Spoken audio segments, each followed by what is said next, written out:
to start this number 6, I'm going to do a little bit more than we need to do. I'm going to take the integral, find the antiderivative of this expression with respect to x.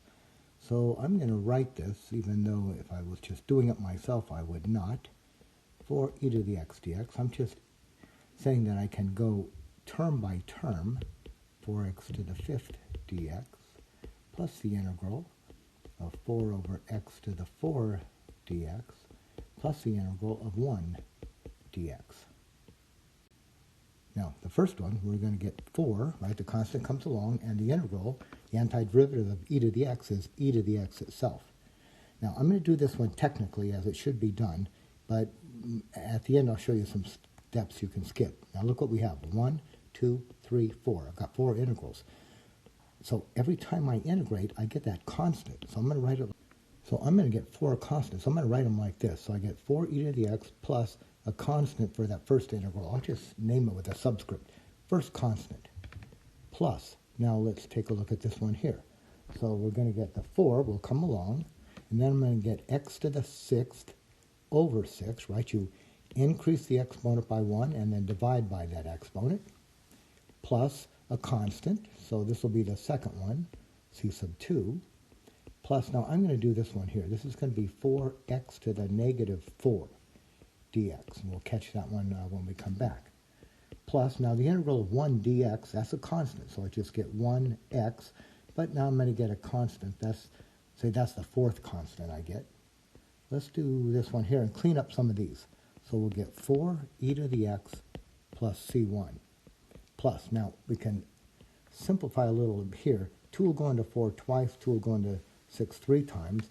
So we're going to write this as 2x to the 6th over 3 plus c2 plus, now what do we get here? The 4 is going to come along. We're going to get x to the, now this is negative 4. So increase it by 1. Negative 4 plus 1 is negative 3 over negative 3. And then a constant for that third one. And then we still have that 1x. I'm just going to write it x plus c4. So let's see what we can do here. Simplify a little bit more. How about 4 e to the x plus c1 plus 2/3 x to the 6th plus c2. Now, I got to look what we have here. I got a plus and a minus down here. Plus and a minus, that's going to give us a minus 4/3. And what I'm going to do too is that x to the negative 3, I'm going to bring that down. So that's going to be x to the positive 3 plus the third constant, and then just plus x plus the fourth constant. Now here's what I'm going to do with all these constants, and I could just do this at the very end. C1 plus C2 plus C3 plus C4. I'm just adding constants. You add a bunch of constants, you get a constant. So here's what I'm saying. C1 plus C2 plus C3 plus C4, that's just another constant. So just write a C for that. So I'm going to claim now that this integral, this antiderivative, is 4 e to the x plus 2/3 x to the 6th minus 4 over 3x cubed plus x plus, and then you add up all those constants, you get another constant. So what I could have done is I just could have, integrated each one of these and not written the c, but then I just put the c on at the end. But this shows every step. Let's go on to number 7. This is an indefinite integral, but we have some initial conditions, so we can actually get a value for c. So let's integrate. We'll integrate this right here, so we're going to get 3 and then x cubed over 3, right? So we'll get 3, x cubed over 3, and those 3's will cancel, minus 10. Now this is just x to the first, so increase it by 1, x to the 2 over 2. This is a constant, 1, so we just get 1x, or just x, and then plus c. But we know this. When x equals 3, f of x is negative 11.